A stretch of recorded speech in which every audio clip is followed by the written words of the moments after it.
unable or unwilling, and the more we do that, the more we undermine the respect their people have for them and their ability to do this job for us. So it is counterproductive, it is non-factual, it is not our official position that either Pakistan or Yemen are unable or unwilling, and therefore we should not be treating them as combat zones. Does your opinion change if Yemen or Pakistan said to the United States, we'd like you to get that guy? No, because Pakistan and Yemen can only give us the authority that they have to give.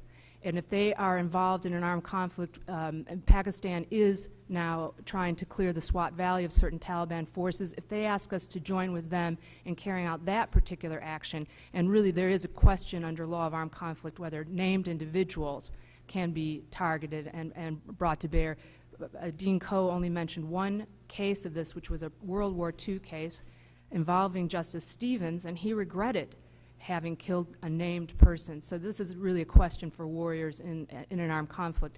The only thing that Pakistan or Yemen can ask us to do in terms of carrying out battlefield killing is to join with them in their own armed conflicts to try to support what they're doing. So if Yemen decided that this was a guy they wanted to have a conflict with, that he was part of some operation that they thought or whatever, then they could do it? Yes, and we can certainly help them, and we were helping them after the Cole attack. Our FBI, people with really good training in Arabic who know terrorism networks, they were working effectively with Yemeni authorities. That's the route we should be pursuing and should have been pursuing these last years. Thank you. Mr. Flake. Mr. Anderson, Legal Advisor Coe, his statement didn't specifically mention the CIA. Is there a reason for that? By saying there's authority, did that just necessarily capture uniform or civilian operators? What's your feeling there? And should he have? And will they need to further clarify? I think that part of the difficulty is that although Director Panetta is all over the newspapers deliberately in order to give information about the campaign that is taking place in Pakistan and elsewhere, it's never actually been officially admitted. And so I think that the difficulty for the State Department is how do you wind up providing official, overt legal blessing to something that the agency itself doesn't formally admit actually takes place. And I believe that this has actually reached a counterproductive point for the CIA. I think that we actually need to define a body of operations in which it is denied and deniable and not acknowledged as such, but is not regarded as though it were covert, and yet the director is in the newspapers talking about it. I think that we actually need to define some area between those things in order to be able to talk precisely about these kinds of legal and policy issues. So I think that there would actually be a great deal of utility in inviting representatives from the intelligence agencies to come and talk about how they classify these things. And I would be very interested in what Professor Banks has to say in particular about this, because I think he's got much more experience. But I think the failure to mention the CIA is largely on account of the fact that there's been no explicit acknowledgement of it. I think it needs to be named. I think the CIA needs that protection, and somebody needs to invite them to do that. Well, that was before going to Professor Banks on that. If you were a defense attorney defending either a uniform or a civilian operator of drones, would you feel comfortable enough that the statement from the administration gives your client sufficient coverage there?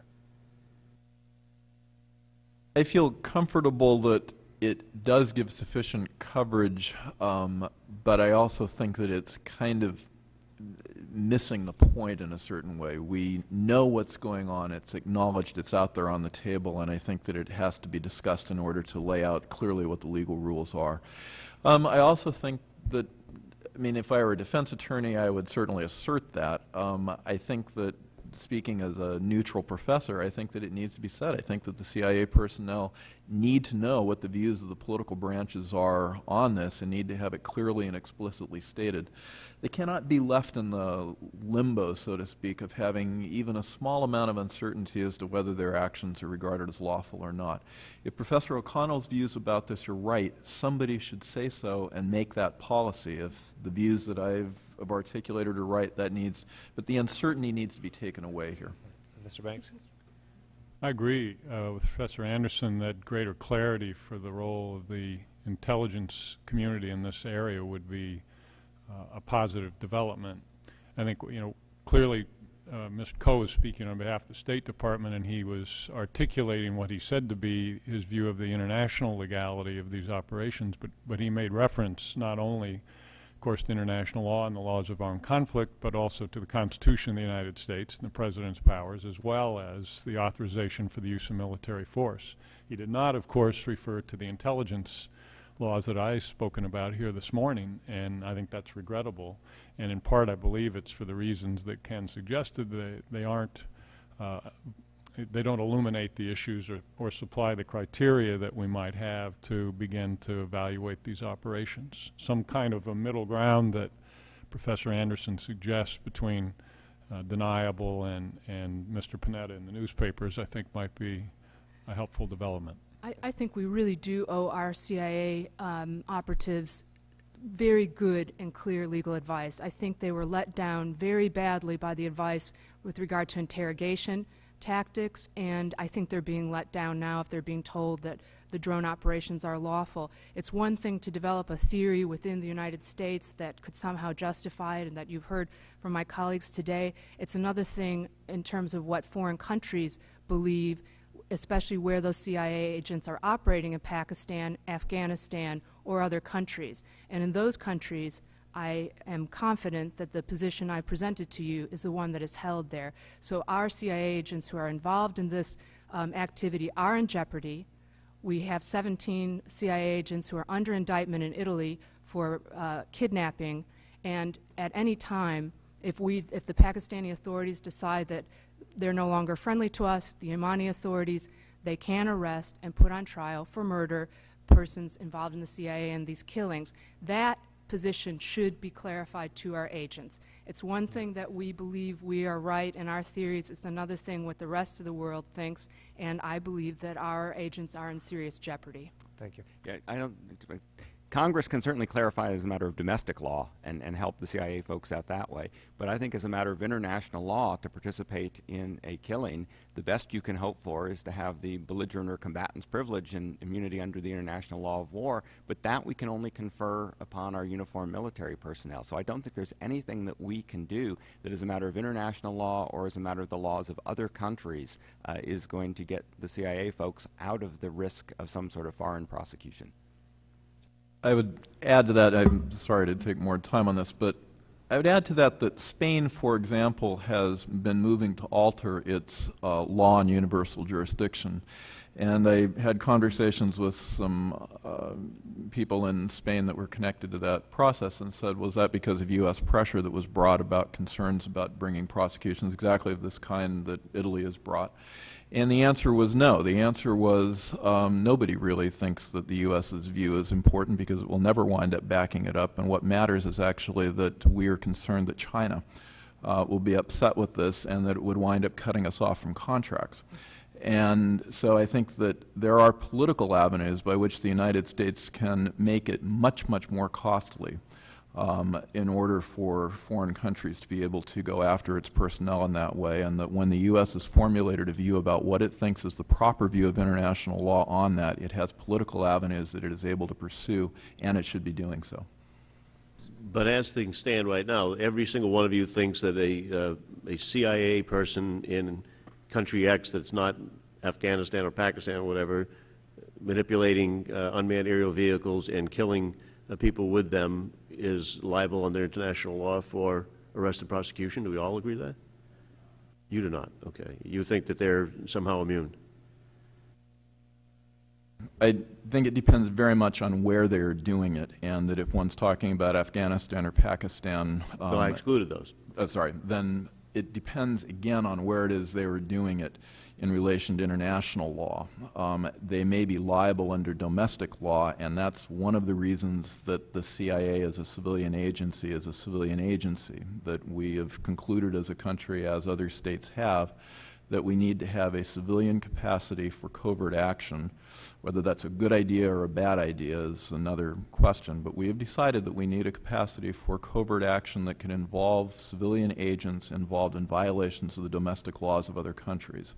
And that may be a terrible idea, and maybe the Church Commission should have pushed that all the way to the point of saying that will never happen again as a matter of U.S. law. But as it stands, it is lawful under domestic law, even if it is unlawful under the local law of the place in which those agents are operating. And that's one of the conditions that separates the CIA from the military. And it may be a very bad policy or it may be a very good policy, but as a matter of law, that's, I think, where it stands. Thank you. Mr. Foster. Thank you. Do any of you know whether an adequate historical record, excuse me, historical record is being made of the activities of drones? You know, who signed off on which actions? No idea. No. Okay. And just, I'm just sort of looking at the mirror image problem and the, well, for example, if, let's say the Taliban had the technology to launch a drone attack on the operators of the drones that are attacking them, so that would it be legitimate under international law and U.S. Policies for, you know, some Taliban that had the technology to go and launch drones, you know, first off at the control bunkers in Nevada or wherever they are, and or at the homes of where the operators live that do this, with under the same set of standards that we apply to taking out those. Absolutely. The drones operators are essentially fulfilling a combatant function, and so it's, my interpretation is that they then become combatants. Now, of course, the CIA people, we might argue that they are civilians and therefore they have fallen under the direct participating in hostilities standard, but certainly they're fulfilling such a military role that they're pretty liable. But the military people, you know, definitely. I mean, if we are in an armed conflict, then the rules that govern armed conflict are supposed to apply even-handedly to both sides. And just as we can target, we can, in fact, be targeted in turn. And I disagree with that because I don't see the United States as the scene of an armed conflict, so there would be no right for others to bring battlefield weapons to this country. If the right of persons in Afghanistan to resist our efforts, the persons who are trying to topple Hamid Karzai, they have the right to fight lawfully and to push the United States out of their country there. But no one has the right. So the joystick operators, it's where the explosion takes place and not right. where the joystick is operated. If the persons in the CIA who are in the United States are committing unlawful activities because they have no right to kill in that setting, but that's a crime under international law. It's not something that allows another person, another group to come and use battlefield weapons here. They should follow law enforcement procedures and make complaints to the United States. Of course, they're in no position to do that. So no, I mean, I really respect the battlefield, and I would never say that any of these groups who are fighting us and have the right to fight us in Afghanistan, for example, if they're carrying weapons openly and displaying that they are members of an organized armed group, they have the right under international law to fight us there, but they don't have the right to follow that here. There's no necessity to bring that fight here, and they don't have the right even to attack persons who are committing So you unlawful think command and conduct. control centers generally outside the field of combat are off limits from your No, point of view? there's under international law governing the use of force, there's the principle of necessity says that you can only use that armed force that's necessary to accomplish the military objective. The battle that we are fighting in Afghanistan now is to rid that country of insurgents. So the limits on necessity in terms of what those insurgents can do have to do with our operations there. And I would not say there is some disagreement. I admit that this is not as clear a view, but it is part of the modern growing trend toward focusing on necessity. So even I would say a command and control center outside the zone of armed conflict, far away from the battlefield. And of course that conflict in Afghanistan is being run by Afghanistan. We are there at their invitation, so we're not really the command and control in terms of international law. So no, I think this country should be protected from those kinds of battlefield attacks. Well, that's contrary to the Supreme Court's decision in Kieran. And it's contrary to the law of war as nations understand it. Because when a nation goes to war with another nation, the two places that are clearly legitimate theaters of military operation are the territory of those belligerent parties. And in Kieran, the Nazi saboteurs, the legal issue was not that Germans came to the United States to blow up war industries. The Supreme Court basically indicates in the decision that had they kept their uniforms, they had every right to do that, that it was the fact that they shed their uniforms and buried them on the beach and tried to blend in with our civilian population that made them unlawful combatants. So I don't believe that the United States can shelter itself from counterattack by launching missiles from our own territory. Under Professor O'Connell's theory, we can fire ballistic missiles from the United States, or we can fire cruise missiles from far offshore, and yet because those individuals are not on the battlefield, as she defines it, they're immune from military attack. And this would be a theory that would be wonderful for the United States military, but it's simply not the law. We're not at war with Afghanistan. We currently, since Hamid Karzai took over, we are there at their invitation. So no, they are not launching attacks. The state of Afghanistan, the state of Pakistan are not at war with the United States. We are assisting them in putting down insurgencies. So this theater of operations are in those countries under the leadership of those governments. So this has nothing to do with Kirin, in which we were at war with Germany, another state that had sent those individuals here. Not to mention that that is old law, but it has nothing to do with the current situation that we're talking about. We are not at war with Pakistan or Afghanistan or Yemen. All right.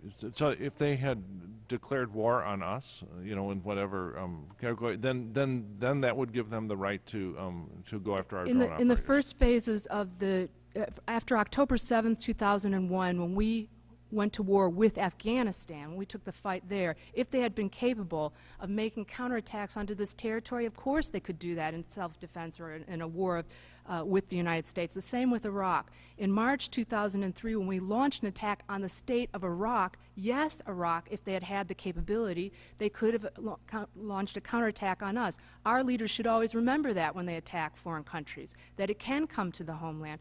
But in both cases, our forces were far too strong and protected the homeland. It didn't come to that. But in Iraq, Afghanistan, Pakistan, we are not at war with those countries. We are in support of their leadership. Do anyone else have any comments on this? I disagree almost entirely with the analysis that's been presented, but I would actually make a slightly different comment, which is I think it's very important for the subcommittee here to understand just both how much support there is for the various views if one goes to the international law community outside the United States or one goes to national security scholars here within this country, and that there is really a sense of ships passing in the night here in which the consequences of one view or another are really serious. We're talking about criminal law. We're talking about acts of things that could be potentially considered as murder by the people that are carrying them out. And how one reconciles those things or doesn't reconcile them, it really matters. I mean, it matters as a matter of deep criminal law on this. My view on this particular issue is to agree with Professor Glaser with one additional point, which is we have long said, and I think correctly so, that where we are dealing with a terrorist group, that terrorist group doesn't actually have any right to be taking up arms at all. And so the idea that there's a reciprocal right to be able to come after us, it would be the view that the British had when the IRA said, we're going to adhere strictly to the laws of war and we're just going to go after British soldiers in some base somewhere abroad. The view of the British correctly was, this is a terrorist group and they have no right to be taking up arms against us in any form. And that will all be considered criminal. And our view of al-Qaeda would be exactly the same way, that the fact that we are launching attacks on them doesn't actually give them the right to launch attacks on us. It's not reciprocal in that way because of the nature of the group. I think it matters very much how we define the armed conflict. If, Professor O'Connell's view is correct that we are simply now in a non-international armed conflict in Afghanistan. In other words, if the conflict is simply between Afghanistan and remnants of the Taliban, and we are now there entirely at their invitation, that does make a difference. But I think that we're still in the armed conflict that Congress constitutionally authorized in the authorization of use of military force. And so I think that the United States is still essentially having the right to combat the Taliban and al-Qaeda in our own right. But if we do so, then the flip side of that is it makes us liable to attack ourselves. I would also suggest that there is an alternative. I mean, one choice is to use this paradigm of the law of armed conflict. But another paradigm is sort of the piracy, or essentially I think it's the way that Britain chose to treat the IRA, where because of the robustness of the threat, it's considered to be beyond the scope of what ordinary law enforcement agencies can deal with, and military force is required. That's exactly how pirates were treated historically. But it was essentially conducted under laws much more akin to law enforcement rules, so that the military was under an obligation, even with pirates, little known, but they didn't just shoot pirates first and ask questions later. They at least made an effort to capture them, and when they were captured, then they were dealt with under a law enforcement paradigm and brought home for trial under the constitutional provisions that govern a normal civilian trial. And so that is an option that's available to this government as a policy choice to choose to treat terrorists essentially as pirates or as terrorists have been treated in the past, using the military under constraints that are much more akin to law enforcement than to law of war. I think David Glazer is exactly right, and we've really come to a crunch point. Are we in an armed conflicts in Afghanistan, Iraq right now? Is this country, is that where we are engaged in armed conflict? Or are we really actually in an armed conflict all over the world with these non-state actors? I just suggest to you again that the international lawyers who are specialists in this law around the world do not view it this way. Our armed forces know they're in an armed conflict in Afghanistan and in Iraq. That's the reality. Thank you all. Mr. Welch, any more questions? Just an observation. I think that what you are saying now, the panel, goes to the heart of a challenge for us in Congress. Much of the analysis depends on what the nature of the conflict is, whether it's a police action, and as I understand it, many other countries that have been faced with terrorist threats and have been the recipient of consequences of those threats have defined it more as a police action. Our country has defined it as an international global war on terror, and that really guides analysis as much as anything else. So I appreciate all your contributions here. Thank you. Thank you, Mr. Chairman. Well, thank you. I think you've exhausted the panel up here. We have a lot of different things to mull over and continue to read. At the ACLU statement has just come in, and I'll share that with the other members of the committee as well. Do any of you have any final word that you want to leave with us? I would say that the metaphor that Professor Anderson used just now is quite apt, that ships passing in the night, the different legal paradigm here. And as Professor O'Connell just said, the prospect of asymmetric war with non-state actors does not fit neatly within any of the paradigms that have been discussed here today. And it would behoove, I think, the Congress to grapple with the possibility of making adaptations or recognizing new dimensions of legal oversight that could allow us to adapt the laws that we've been working with for more than 200 years to this new era of warfare. Do you have any of those adaptations in mind in particular? I have a few. I think that considerable oversight improvement could be made in the area of intelligence that we've been speaking about here today. And I think back to areas that are off today's topic, I think there's considerable work that's being done in the academic community and elsewhere on changes in detention, classification of fighters, targeting, and the like that deserve congressional attention. Thank you. I'd just like to offer the thought that try to focus my remarks today on the law.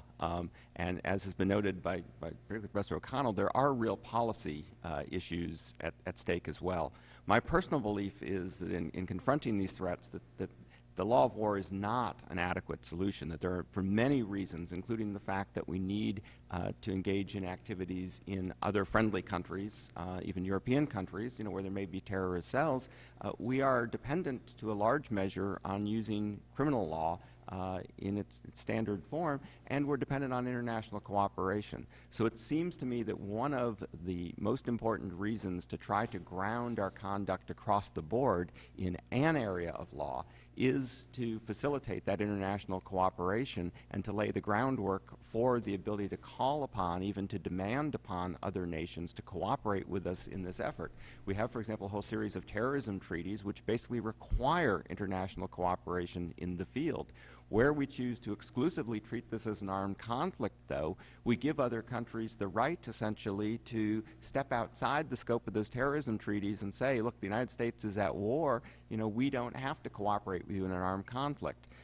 But if we don't conduct those portions of the operations that we choose to consider to be an armed conflict in accordance with that law, I think we damage our credibility and we impair cooperation in those areas that we do want to treat under the law of criminal. Well stated. I want to echo what Mr. Duncan said, that we shouldn't exaggerate what al-Qaeda is. There was a report on National Public Radio on Monday of this week that, in fact, al-Qaeda is losing significant support in the Muslim world because of their lawlessness, because of their violence. And I firmly believe that we, the United States, can help bring about the final demise of al-Qaeda through our commitment to the rule of law, especially by strict compliance with rules governing the use of lethal force. We have rules. They are in place. We shouldn't try to manipulate them, to reinterpret them, to find loopholes in them, to say that they're quaint, obsolete, no longer of use to this country. We should uphold them, we should honor them, and we should distinguish ourselves from our enemies by our commitment to them. Thank you. Thank you. I joined Professor Banks in particularly in what he said about oversight, and I would also again reiterate my support for Dean Coe's statement. I think that it provided a very solid base for the United States to go forward, and I think that there are ways in which the Congress could build on those and invite the administration to elaborate those more further, starting in the first place with specifically identifying the CIA as an actor in this. At the end of the day, I believe that it's not about drones. I think that it's really a question about the proper role of the CIA in this, the proper role of covert action, the proper role of the use of advanced technologies by actors that may be outside of the military. And I think those are enormously important policy and legal choices that the Congress will have to confront. Well, all of us are grateful for your intellect and your time and your ideas that you've shared with us, and we want to thank you. I can only imagine that the people that study in your classes must enjoy being there and must get a lot out of it. So thank you very much. And again, we always try to hold out the prospect that if we need to come back to you for your advice and consent, we're hoping that you'll welcome that. And again, thank you all very much. This meeting is adjourned.